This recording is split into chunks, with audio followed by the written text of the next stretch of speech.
Good evening, everybody, and welcome to Jane Austen's house for one of our very special drawing room lecture series. The reasons why these lectures are so special is because they take place in the drawing room, where we know that Jane herself read aloud at least her own copy of Pride and Prejudice, if not all the amazing works of literature that she was reading and absorbing at the time. And whilst she was doing that, and whilst this was a place of reading and learning and performance, it was also a site of creativity, where there were works of art made. And tonight, it is our great pleasure to have Jennie Batchelor with us to talk about Austen and embroidery. Thank you very much. Thank you. Right, I'm going to sit down, I think. Right, and I'll just say a little bit about me. What can I say about me? I guess the first thing you probably need to know about me is that when I was 9 years old, I watched the Greer-Garson-Laurence Olivier Pride and Prejudice. That year for my birthday, I asked for the Reader's Digest book of needlework. On my 10th birthday, I got the complete works of Jane Austen and found out, to my great disappointment, that Lizzie Bennet does not actually do archery in the novel, which was such a terrible thing to find out at the tender age of 10. Fast forward about 15 years, and my first job after my graduate work, which was on fashion and dress in 18th century fiction, particularly women's writing, I got a job working at Chawton House just down the road, where I worked for a couple of years, and I still have a wonderful connection to all the wonderful work that goes on there. I've then moved around quite a lot, during which time I've published quite a bit of work about women's writing of the period, not just Jane Austen, but the women who wrote alongside her, preceded her, and came after her. And I've been very interested in that intersection between dress and the material world and the material context in which literature is produced, particularly around dress and needlework. I'm now head of English at the University of York, which is a fair way from Hampshire. And in that, since I've relocated to York, I should say that at the moment, one of the great joys of this wonderful year has been that I'm part of a small team with some wonderful colleagues at the University of York and at Harewood House near Leeds, where I have been co-curator of this exhibition, Austen and Turner, A Country House Encounter, because whilst it is of course all about Jane Austen this year, it isn't actually all about Austen this year. It is also Turner's 250th. Now, we don't know that these two figures met in real life. We know that Jane Austen saw Turner's work when she went to London in 1813. And there are some interesting family connections, particularly between Turner's uncle Henry Harper and the Reverend George Austen.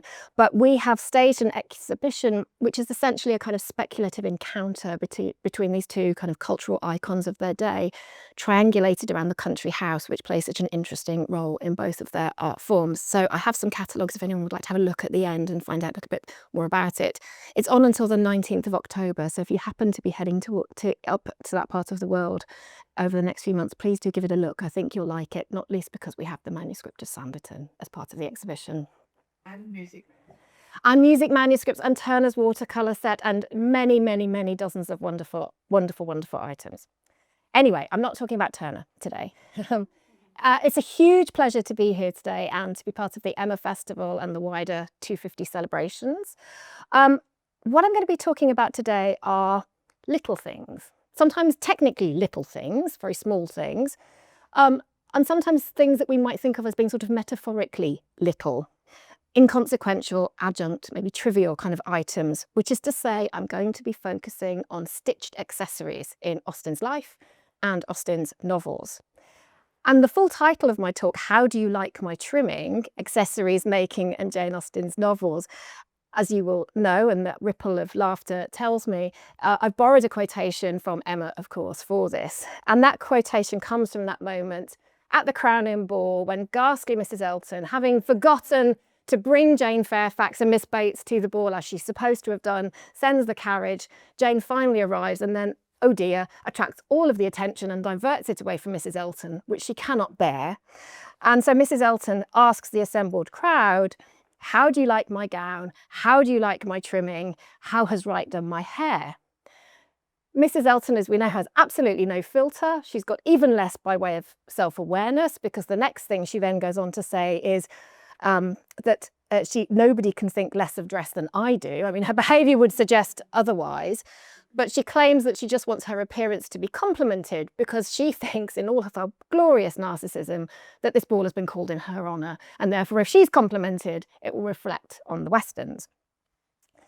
Now, I love this episode in the novel. I find it interesting for many reasons. And one of the things I find striking about it is actually we have no detail about what Mrs. Elton is wearing. We don't know what her gown is made of. We don't know what trimming she's referring to either. And I think that's all the more conspicuous because actually this is a chapter in the novel that is just full of references to accessories, umbrellas and shoes and tippets and shawls and all sorts of things. Now, I suppose we don't get the detail because in a sense we don't really need it.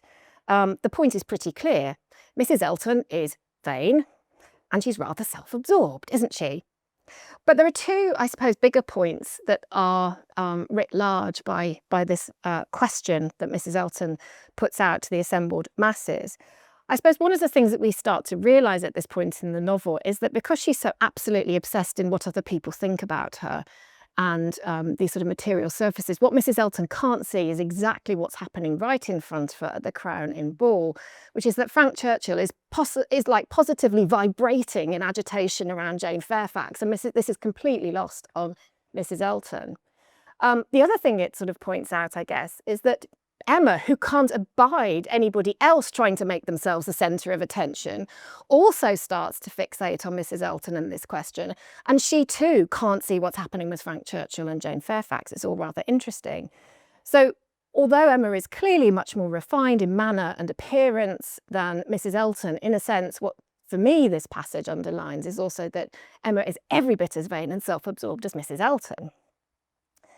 Anyway, I wanted to start there because I think it's a moment that does something that I see happening across all of Austen's novels, which is to say I'm really interested in how much work little things do in her fiction, in helping us to understand characters and particularly social dynamics.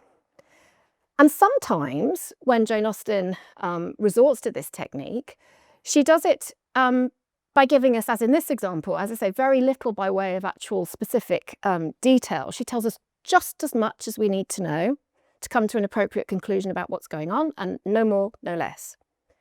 But there are plenty of other moments in Emma, and indeed in other of her novels, where she gives us rather more information, whether it's about the rather arresting combination of purple and gold that makes up Mrs. Elton's ridicule or reticule that she stuffs the letter about Jane Fairfax's possible governessing into later on in the novel, or whether it's about the inferior muslin gown that poor old Mrs. Allen is wearing in Northanger Abbey. I think Jane Austen is really, really nimble when it comes to descriptions of clothing, accessories and objects in her novels. And it's a nimbleness that for me comes from a couple of places, really. The first place it comes from is her exceptional skill as a needlewoman herself, which I think is writ large in her fiction and about which I'll say a little bit in a moment. And it also comes from her real savviness and sort of fashion literacy in the day. It's a savviness that, as I say, I think we can see across all of her novels, but it probably becomes most alive in her letters, where it's just everywhere. I wanted to give you a flavour of probably one of my favourite, well, it is probably my favourite Austen letter, actually, even though it's about very, very trivial little things, which was written on the 2nd of June, 1799. So this is when Jane is at Queen Square in Bath, and she's writing to Cassandra, who's back in Steventon. So it's one of those sort of typically newsy letters. It's about conversations had, walks that have been undertaken. And it sort of moves breathlessly between these activities and the business and busyness of getting things and making things. This is the extract. My dear Cassandra, my mother seems remarkably well. My uncle overwalked himself at first and can now only travel in a chair, but is otherwise very well.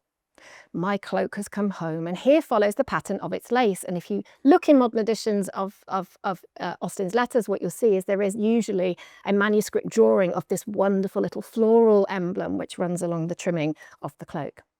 So my cloak's come home, here's the lace. If you do not think it wide enough, I can give threepence a yard more for yours and not go beyond the 2 guineas, for my cloak altogether does not cost quite £2. I saw some gauzes in the shop in Bath Street yesterday at only 4 shillings a yard, but they were not so good or so pretty as mine. Flowers are very much worn, and fruit is still more the thing. Eliza has given me a hat, and it is not only a pretty hat, but a pretty style of hat too. It's something like Eliza's, only instead of being all straw, half of it is narrow purple ribbon. I'm quite pleased with Master and Mrs. Lefroy for wanting the pattern of our caps, but I'm not so well pleased for your giving it to them. Yours affectionately, Jane. So I love this letter. It's sort of frothing, isn't it, with all this wonderful sartorial information, this new cloak, the purple trimmed straw hat, and so forth. And I think one of the things that it just brings home so clearly is Jane Austen is not a casual shopper, right? She knows her stuff in the original and literal sense of the term. And she knows the value of things. And I don't just mean she knows how much things cost, although she's very, because of her financial dependence and precarity, both she and Cassandra really had to know just how much things cost, not just to buy, but to maintain, to launder, and so forth. She does know that. But it's not just in sort of the hard economics, I think, that she understands the value of these things. She understands the social and cultural currency of dress and fashionable objects. And as many of her letters attest, she also understands clearly the value of the time and labour invested in having to make them in the first place. And I think it's probably that underpins that final playful but somewhat barbed comment that she makes to Cassandra about the caps. I'm quite pleased with Master and Mrs. Lefroy for wanting the pattern of our caps, but I am not so pleased with you giving it to them. Knowing somebody wants to look like you or emulate you is one thing, but having them do it to the same design, worked in the same way, that's quite another. Now, Jane Austen's caps don't exist, although here we are, there's a cap. But her letters and her novels do document very richly, I think, the needlecrafts that she practiced throughout her lifetime. As James Edward Austen Leigh very famously wrote in his memoir of his aunt in 1870, Jane Austen was, and I'm quoting him, successful with everything that she attempted with her fingers. And so for him, that includes a whole range of activities, whether it's playing pick-up sticks with her nephews and nieces, transcribing her letters and novels, whether it's folding and sealing correspondence, but above all, it's her manual dexterity with her needle that he's praising. Before the age of 10, Jane Austen had been taught to knit. Her mother was also a great knitter. She'd learned the stitches required to make a sampler, possibly more than one sampler, and of course upstairs in the house you've probably seen one of Cassandra's. She'd have also learnt plain work, so that's the making of household linen, undergarments, shirts, and so forth. That's practiced by women all up and down the social scale in this period, and often made in a group against a kind of soundtrack of laughter and gossip and conversation. There's a wonderful letter that I'm sure some of you know where Jane Austen describes making shirts for her brother Edward and describing the kind of raucousness of the activity, but also her pride in being the neatest of the party. She had also mastered skills in decorative embroidery, or fancy work as it was sometimes called in the period. So this is decorative surface embroidery for embellishing clothes, accessories and other kind of household objects. Now these are skills that women of all ranks could in theory practice, but it's usually the case that most women of the lower classes who had those skills had them precisely because they were going to go into those trades. But for women of Austen's sort of middling sort rank and up into the gentry and higher up into the social hierarchy, these skills are very much requirements as accomplishments, as a leisured activity rather than a source of manual labour. And they were taught as such in day schools, boarding schools and other places, as well as, principally in the home, but in these educational establishments too. Now, of course, we know Jane Austen and her sister had very limited formal education outside the home. But we do know that, for example, that 18 months that she and Cassandra spent in Reading at the Abbey School, decorative needlework of this kind was absolutely on the curriculum alongside maths, geography and history and French and other things.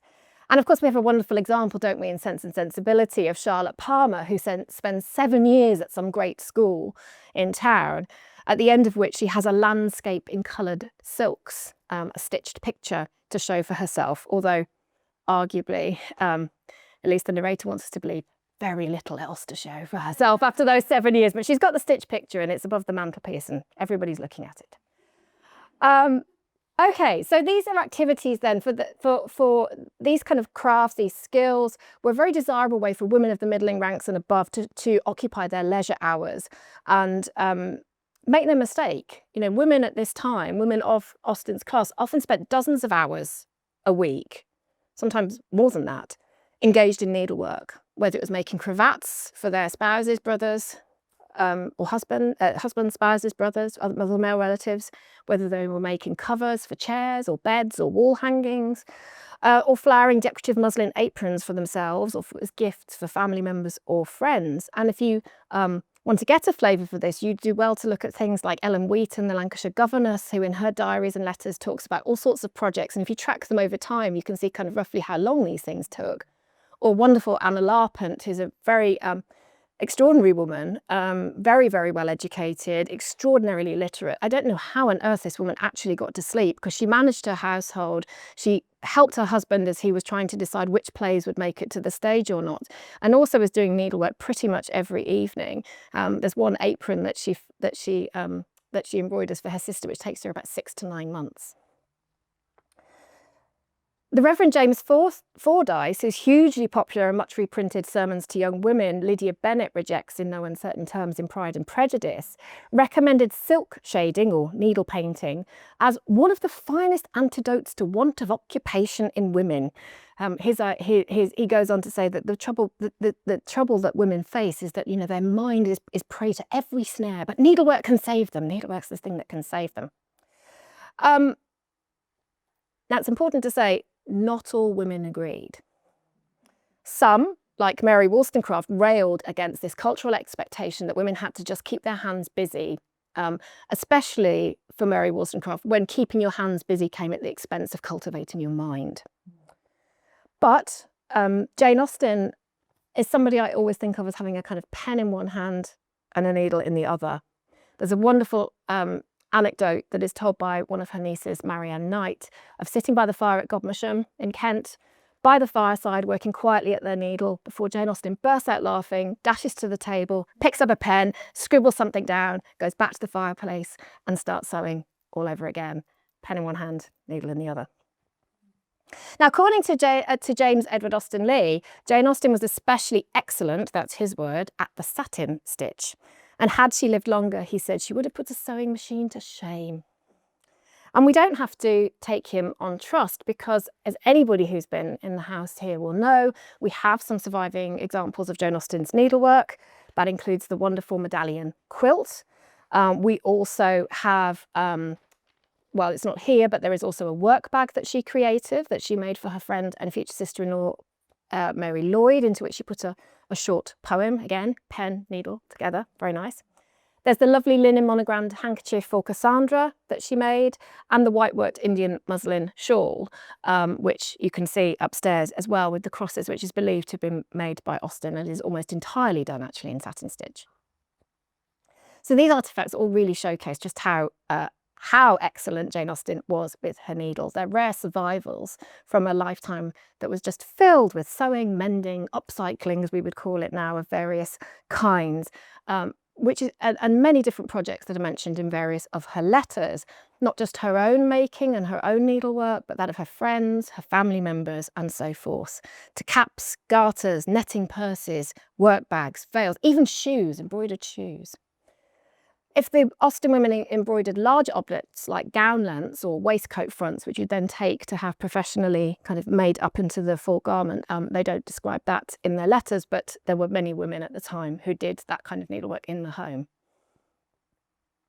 Jane Austen's novels, of course, also feature many references to heroines at their needles, and often linger on items like caps and work bags and shawls. Now, we can pass over these very easily, I think, as a reader, but I go back to my previous point. I think every detail in an Austen novel feels instructive in some way. Think about Mansfield Park, Julia Bertram with her footstool. It's so ill done, the novel says, that it has to be banished. Poor old Fanny Price has to live with it. It's so terrible, you can't actually keep it downstairs. Now, what do we learn from this? It's the first indication, pretty much, that we get in this novel that, you know, her footstool's coming undone.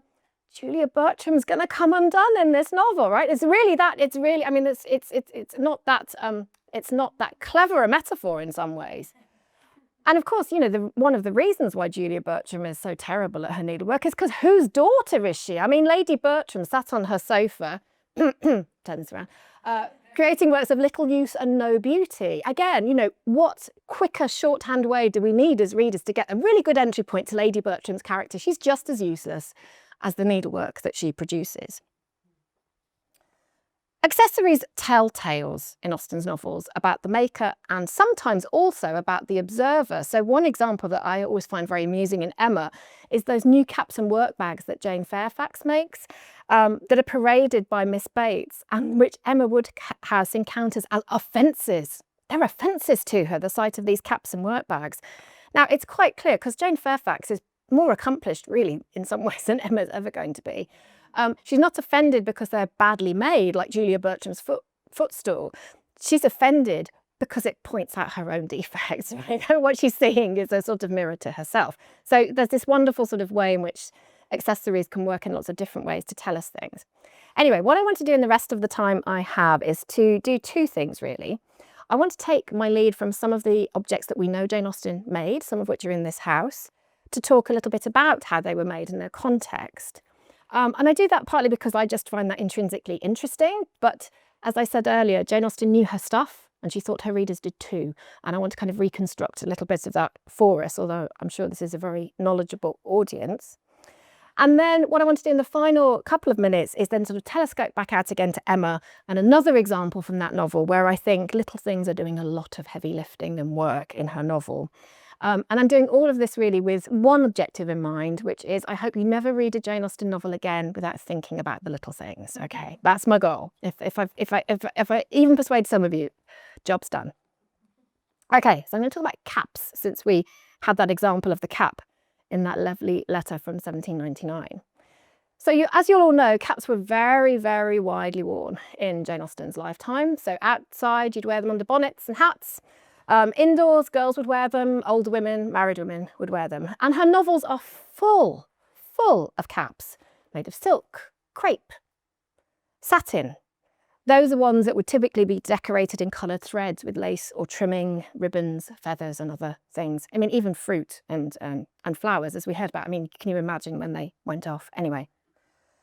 Less ornate caps, well I say less ornate, but I'm going to caveat that in a moment. Less ornate caps were made of net, linen, cambric or muslin. And Henry Tilney, who knows his stuff just as much as his creator Jane Austen, Henry Tilney makes that point in that his rather facetious conversation with Mrs. Allen and Catherine Morland in Northanger Abbey, that remnants from gowns make a really good source of making handkerchiefs and caps and so forth.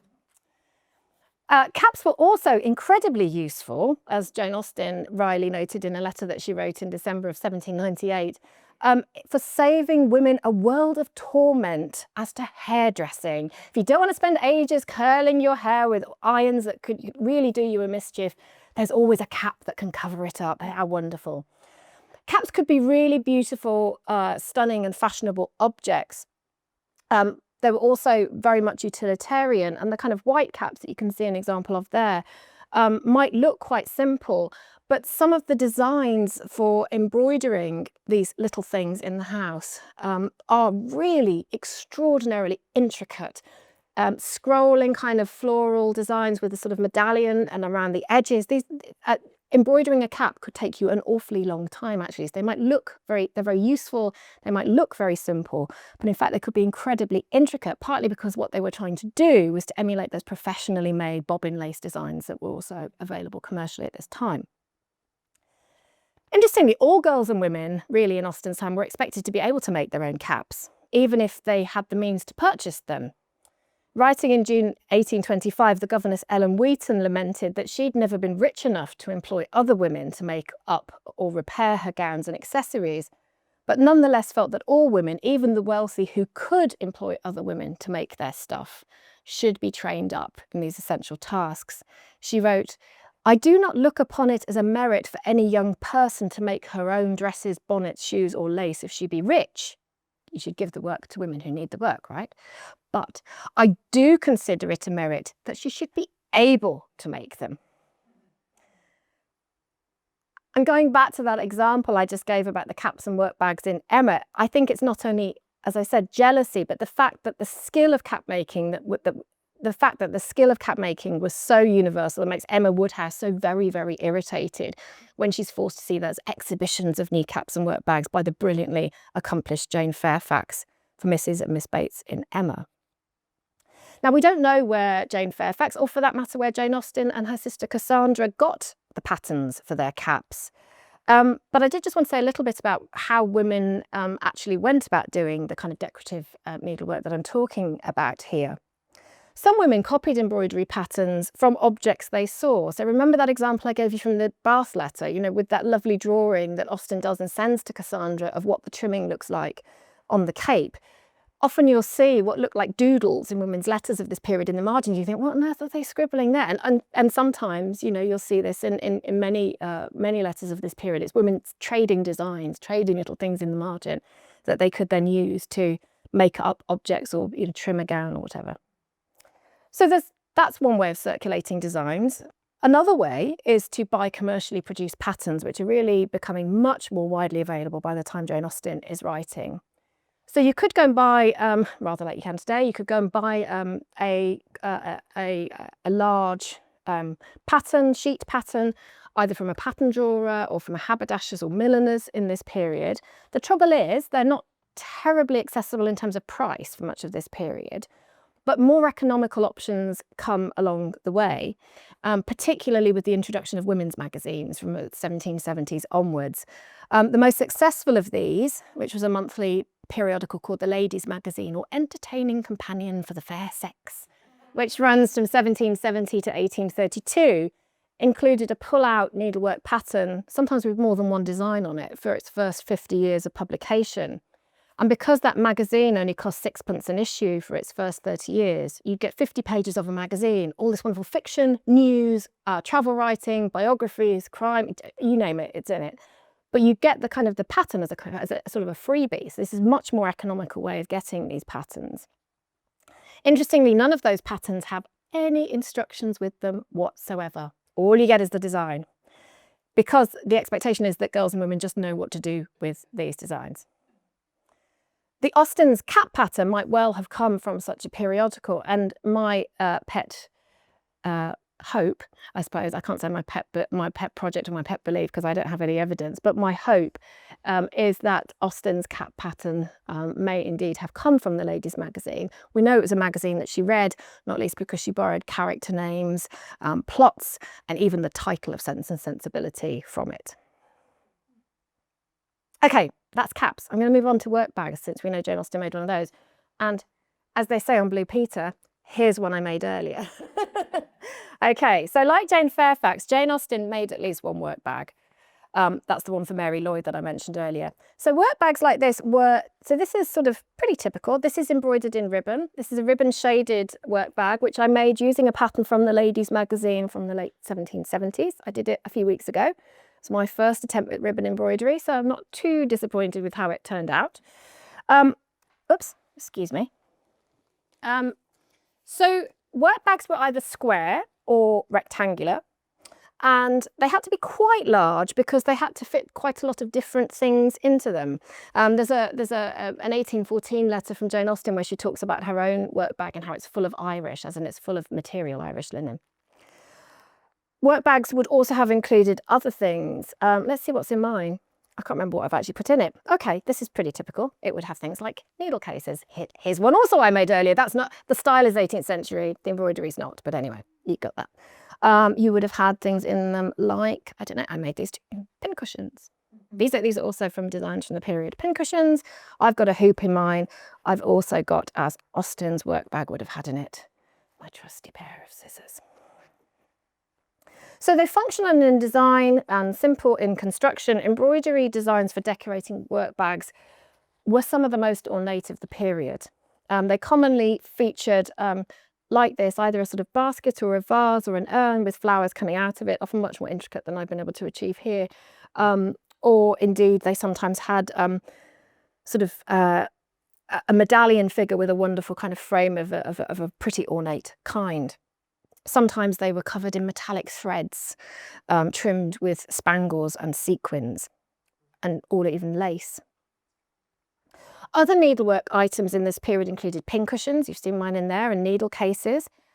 These were often embroidered. They could be crafted in other materials. And again, we've got a lovely example, haven't we, in Jane Austen with Mrs. Smith in Persuasion. Remember her? She's been very grateful to have been taught knitting by Nurse Rooke, isn't she? Because it allows her to spend her time making pincushions, card racks and thread cases, because thread at this point was bought loose by length or weight rather than on spools as we would buy it now. And Mrs. Smith is delighted by this because it enables her to make things which she then is able to put to use for other families in the neighbourhood. Like Mansfield Park's Fanny Price, who makes works of charity and ingenuity, Mrs. Smith's virtue is signalled by the things that she makes, just as surely as Lady Bertram and Julia Bertram are shown lacking by how badly they do their needlework. Okay, that's work bags. I'm going to give you one more item before coming back out to Emma. Shawls and handkerchiefs, because we know Jane Austen made both of those.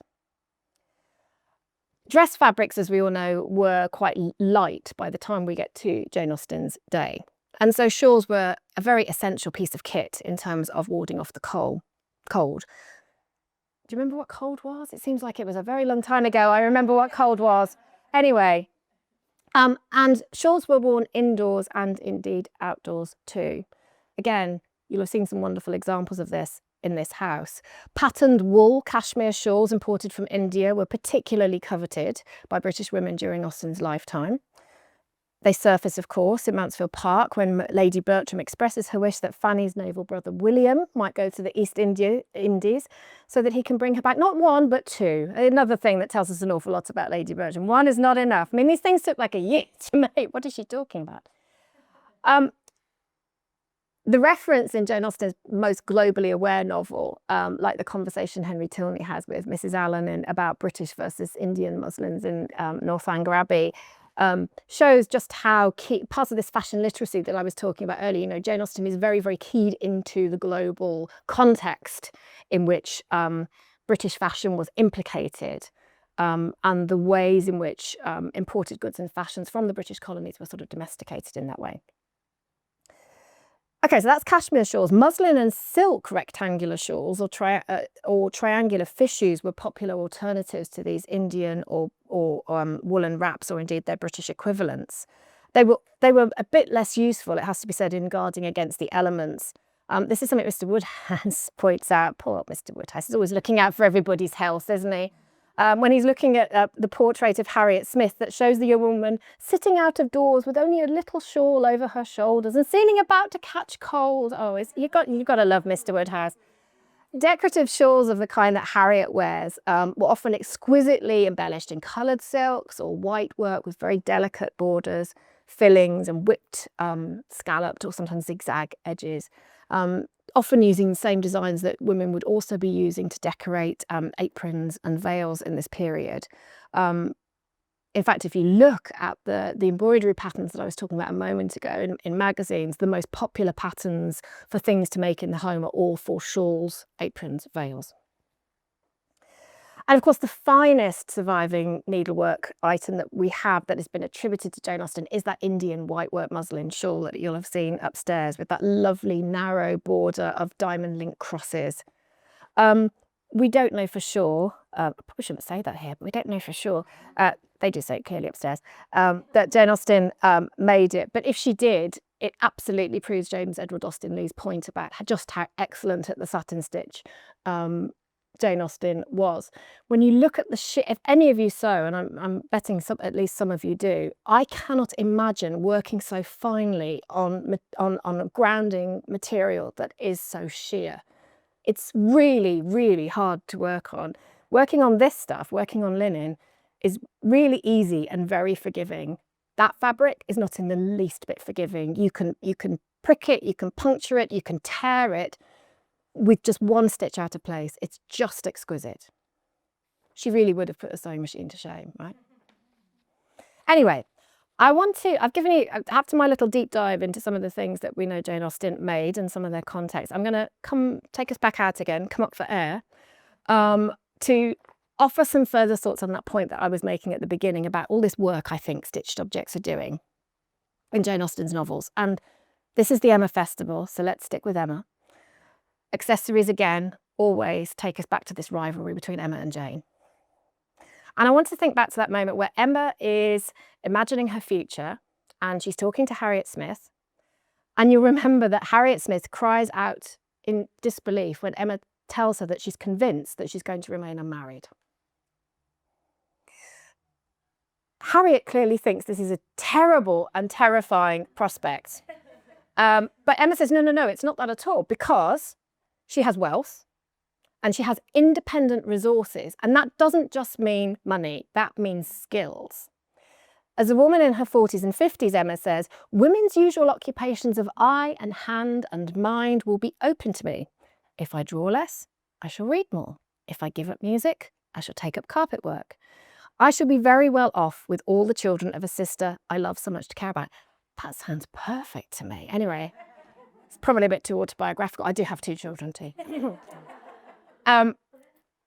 Anyway, that talk about her sister's children makes Harriet do a bit of a leap, and she starts thinking about Miss Bates and she starts thinking about Jane Fairfax, which is not where Emma wants this conversation to go. And so Harriet asks Emma, oh, do you know Jane Fairfax? And this is what Emma says. You'll remember this, but I've got to read it out. It's just so lovely. Oh, yes. We are always forced to be acquainted whenever she comes to Highbury. One is sick of the very name of Jane Fairfax. Every letter from her is read 40 times over. Her compliments to all her friends go round and round again. And if she does but send her aunt the pattern of a stomacher or knit a pair of garters for her grandmother, one hears of nothing else for a month. I wish Jane Fairfax very well, but she tires me to death. Okay, I love it. It's great. And pretty self-evident what's going on there, but I have a question. Why do we need stomacher and garters? Why throw those details in? Emma could quite clearly declare herself tired to death of Jane Fairfax without those details, but those details are there. The stomacher, I think, is a really interesting one. Stomachers, as I'm sure many of you will know, were sort of triangular dress fronts that sort of come down from the breast down to the stomach. Often, when they were worn, which was mainly in the 18th century, were often highly and intricately worked, embroidered, sometimes with ribbons and other decorations. That magazine that I was talking about earlier does have one pattern for a stomacher in it, in its 50 years, but it's right at the beginning. It doesn't have them later on, and that's for a very good reason. Nobody is wearing them when Jane Austen is writing Emma. So I think clearly the reference, if indeed Jane Fairfax is sending patterns for stomachers to Miss Bates, it's a rather unkind dig about just how old-fashioned and sort of superannuated poor old Miss Bates is. But rather like Mrs. Elton's brazen "how do you like my trimming" question at the Crown and Ball, I think there's a bigger point here. Why does Jane Fairfax and her garters and her stomachers and her caps and her work bags so infuriate Emma? Okay, it's partly because Miss Bates won't stop talking about them, and, you know, even I find that mildly irritating. But I suppose there's a couple of things that make me think slightly differently about it. One is that, as I've tried to show here, we know that, like Jane Fairfax, Jane Austen herself exchanged and took great pleasures in exchanging needlework patterns among her friends and her family, that she knitted and stitched objects for her loved ones, even if she wasn't keen with Cassandra passing on patterns to other women so they could look like them. The second thing that affects how I read this passage is the context in which Emma's saying it, just after she's imagining her future accomplished but celibate life. If that Crown and Ball scene underlines, as I think it does, just how vain and self-absorbed Emma is, then the one thing we know about Emma right from the very beginning of this novel, right from the very first lines of this novel, is that Emma is lonely, and particularly for want of female companionship. Miss Taylor's got married, her sister's got married, her mother is dead. That's why she's interested in Harriet Smith, partly, isn't it? She wants the company of other women. And so therefore, that leads me to conclude, at any rate, that what the stomacher and garter stand for, I think, is Jane Fairfax's connectedness to other women, her closeness to her female relatives, no matter how verbose they are. These accessories work like cloaks, laces, caps and bonnets in Jane Austen's letters, I think, as emblems of a bond between women who exchanged, talked about and made stuff together. Emma might be saying on the surface that she envisages a self-sufficient life of accomplishment for herself in her 40s and 50s, but her comments about Jane Fairfax and the garters reveal precisely what's absent in Emma's life right at that moment that she says that, which is to say, her closeness to women who've all abandoned her. So for me then, in Austen's novel, the devil and the delight is always in the details. As I said earlier, Jane Austen knew her stuff. She expected her readers to do the same, and small things do an awful lot of work, I think, in her novels. Thank you so much.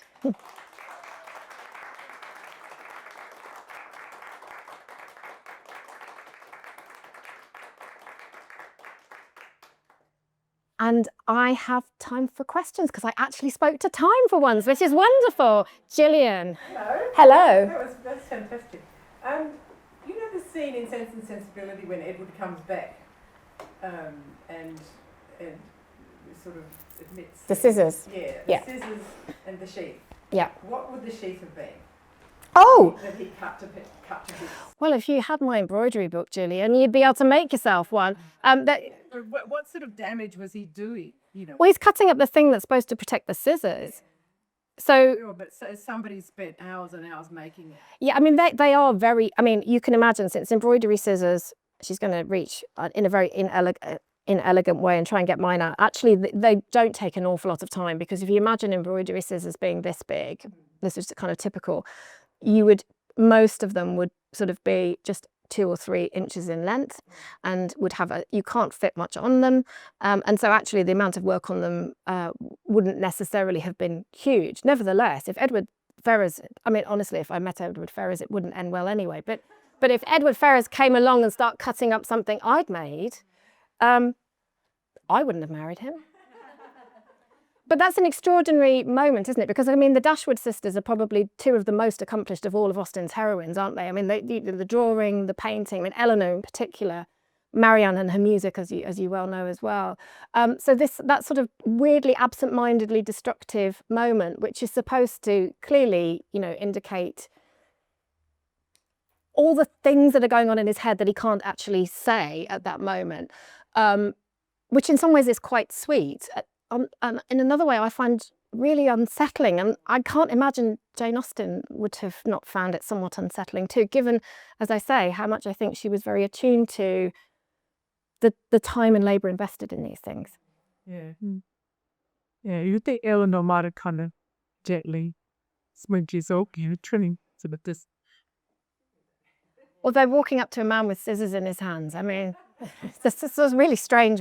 I mean, scissors pop up, of course, in all sorts of moments in Sense and Sensibility, at least with cutting, you know, the lock of Marianne's hair as well. So there's a wonderful sort of parallel between Willoughby and Edward in that moment as well. You can tell I'm not Team Edward, can't you?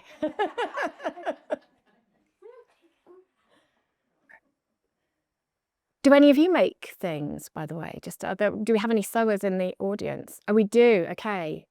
So I'm particularly interested in, I'm particularly interested in whether or not, therefore, the moments where little stitched objects appear in her novels, whether they speak to you as well as people who make things. That's a good question. I guess now, yes, going forward, and when I do a reread, absolutely. I just take it as a general part of their lives. Yeah. I think it's just something that they certainly were expected to do, but obviously if they wanted to do more of it, then, and you know, when Lizzie in Pride and Prejudice says, you know, I'm not good at this and I'm not very good at this, I don't, you know, I'm not very good at this.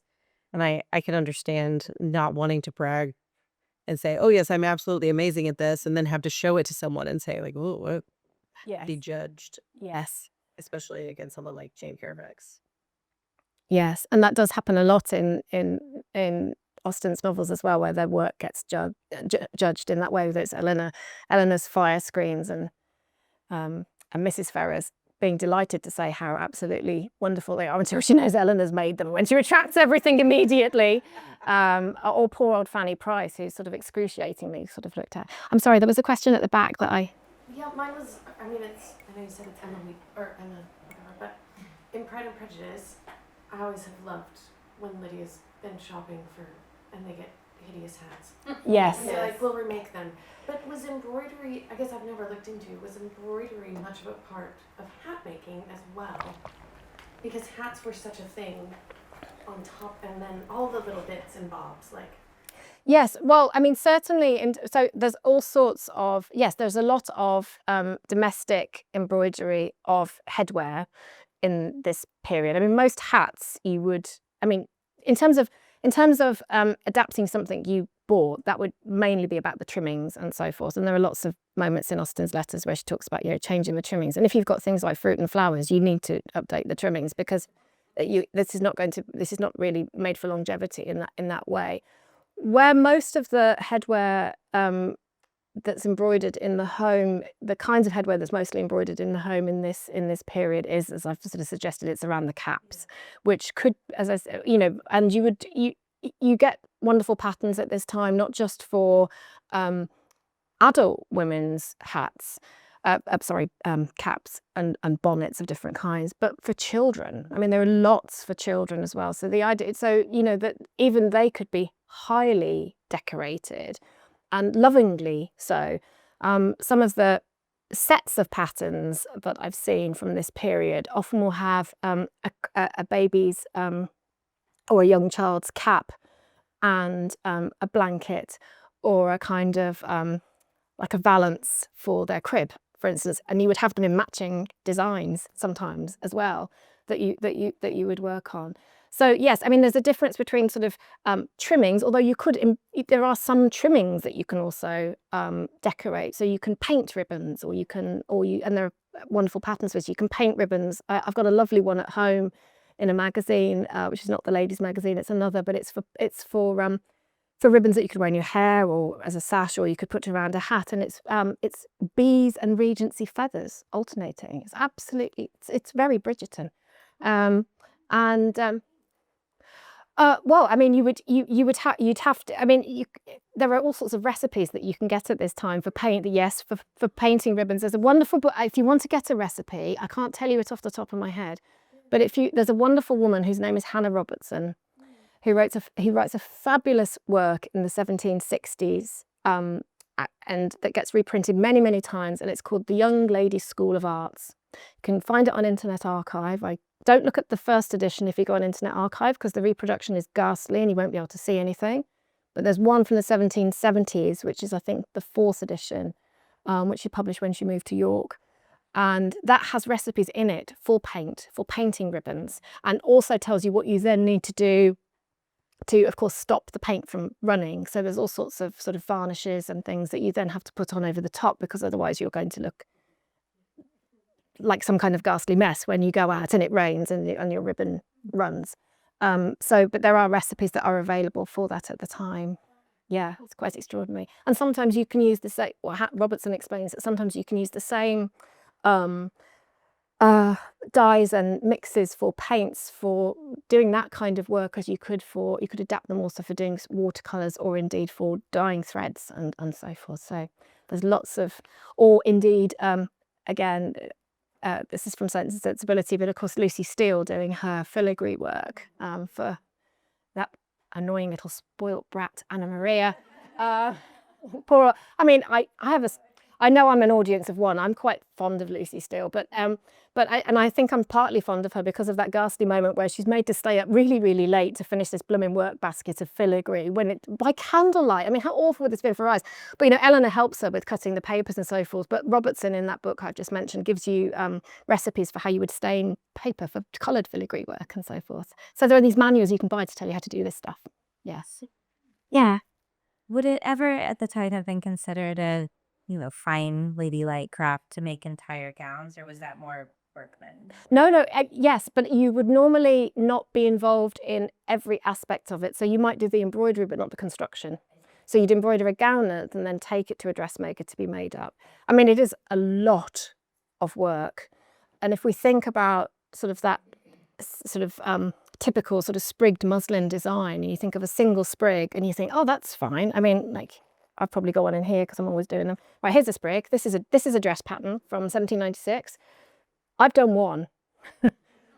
Okay, we're thinking of a gown length. Each gown length is going to have, what, 100 of these on them? I mean, they're spaced usually about that far, like about 1.5 inches apart from each other. Think about doing that many times. I mean, it would be an extraordinary feat, which is why most gowns that you would purchase of embroidered fabrics were not embroidered by a single person. It would have been a team of people working on them for every season. But there are examples that we find in letters and diaries of women sometimes doing that, or upcycling something, at some point. Yeah, Gillian. What about the shirts that, when Fanny arrives in Portsmouth? Yes. He's helping to make the shirts for women. That would be pretty Yeah, but that's a different. basic sort of work. Yes. I mean, in a sense, the kind of the levels of construction involved in making up a shirt and making up a dress aren't. I mean, it's not that big a difference, I suppose, in some ways. But I mean, if you think about how gowns are more fitted and shirts, I mean, well, let's all think about Colin Firth for a moment, and let's think about that shirt. And it's not in construction terms, it's not that complex. So that is very much, as I said, that's plain work. That's not sort of fine embroidered work. Although shirts were often monogrammed. I mean, it was very laundries are an industrial operation in this period, so monogramming stuff is a very sensible thing to do, not just to personalize something, but so your stuff doesn't get mixed up with other people's. So the fact that she pictures in and helps doing that, that shows that she's kind of not got ideas above her station, or Well, it shows that maybe that sort of stuff in National Park. Do you think? Well, she does. Well, she has to do some running up of seams because nobody else is practical enough in Mansfield Park to be able to run up seams. So her more sort of utilitarian needlework skills are needed. There's a moment in Northanger Abbey where Catherine Morland, you can tell I've spent a lot of time thinking about this.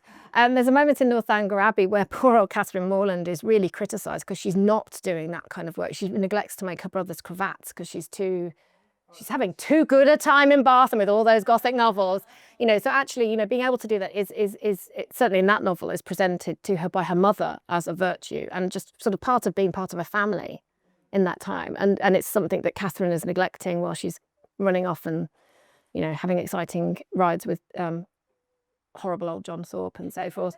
So it's. Yes, so I think, but yeah, for Fanny hasn't been doing that. I mean, it is. I suppose there is a sense in which, if you compare it to some of the finer needlework that Fanny does at Mansfield Park, and she does quite a bit of it, it's just another moment that underscores the difference of experience. But she does do plain work also at Mansfield Park. The novel is quite specific about this running up of scenes, and actually in that novel I think it's the fact that the women of Mansfield Park don't know how to run up scenes that's more the point. Like, every woman is supposed to be able to do this and they can't, because little use, no beauty. Yeah. Well, so my friend and I made dresses to come to the festival. And I made a matching bag, but I specifically chose fabric that was embroidered because I wanted to be somewhere between Elizabeth Bennet and Emma. It wasn't going to be silk, but I wanted people to know that I did have a sizable dowry. Does it all fit in that bag? Because of the embroidery. So I think the significance of it potentially being, hand embroidered is, So you bought embroidered fabric? Yes. Oh wow. Well, you see, next step, I can. I'm on my way. It's a gateway drug. Like, start small. Start with cross stitch. You never know where it's going to end. Thank you. Was there much cross stitch in that time? Because I love to cross stitch. So there is. Especially again, if you go upstairs and you look at Cassandra's sampler upstairs, you'll see there is quite a lot of cross stitch actually in the letters and the numbers and in some of the borders, and then there's a way in which you can see the cross stitch is giving way to a sort of an adaptation of the cross stitch by which she's doing eyelets. There are lots of eyelets in it, where she's using a cross stitch and adding extra sort of lines to it to pull open the little holes and make the circles. So there is cross stitch, absolutely, and it does continue. And lots of women do it for a long period of time. It's also very practical and hard wearing. So for furnishings, for chair covers, chair backs, and other things, it's very it's a very durable and useful kind of stitch. So yes, there is cross stitch as well. Absolutely, yeah. Is that our calling card?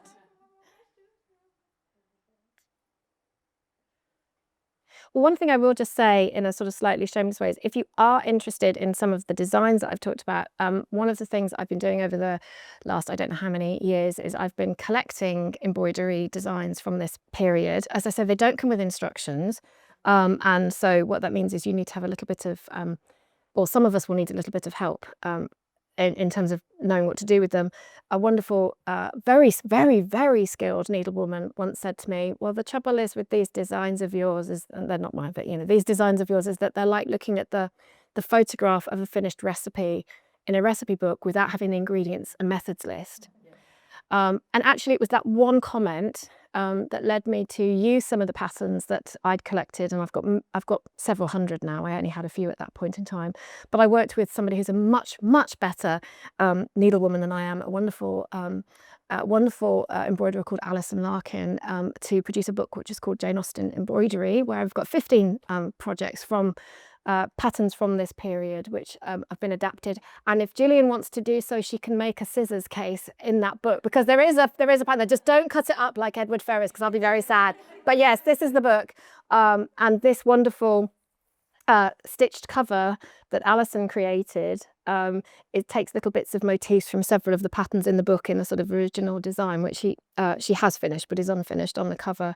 Unfortunately, that is not on the American edition, where they didn't use this particular design, but I think it's really rather lovely. So anyway, if you're interested, please do have a browse. You might find something you want to make in it. And thank you so much for coming on this very, very hot day.